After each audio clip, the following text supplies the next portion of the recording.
کراچی کے جناح ہسپتال میں خاتون نے بیک وقت 6 بچوں کو جنم دے دیا۔ ہم آپ کو یہاں پر ایک اہم نیوز دیتے چلیں کہ کراچی کے جناح ہسپتال میں خاتون نے بیک وقت 6 بچوں کو جنم دے دیا۔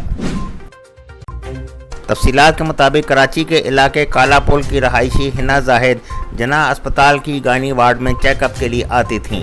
گزشتہ رات خاتون نے 6 جڑواں بچوں کو جنم دیا ہے، جن میں سے ایک بچہ مردہ حالت میں پیدا ہوا ہے اور 5 بچے زندہ ہیں۔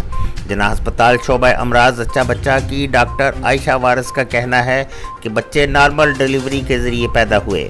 بچوں کو قومی ادارہ صحت برائے اطفال کے انکیوبیٹرز میں منتقل کر دیا گیا ہے۔ 6 بچوں کی پیدائش پر حنا زاہد کا کہنا ہے کہ اللہ کا شکر ہے، میں بہت خوش ہوں کہ خدا نے مجھے نعمتوں سے نوازا ہے۔ کالا پل کی رہائشی 25 سالہ حنا زاہد کی پہلے سے ایک اولاد ہے۔ 6 بچوں کی پیدائش پر ان کے شوہر سمیت فیملی بھی خوش ہے۔ خاتون کا تعلق خیبر پختونخوا کے ضلع مہمند سے بتایا جاتا ہے۔ اب تک کے لیے اتنا ہی، دیکھتے رہیے +9 نیوز۔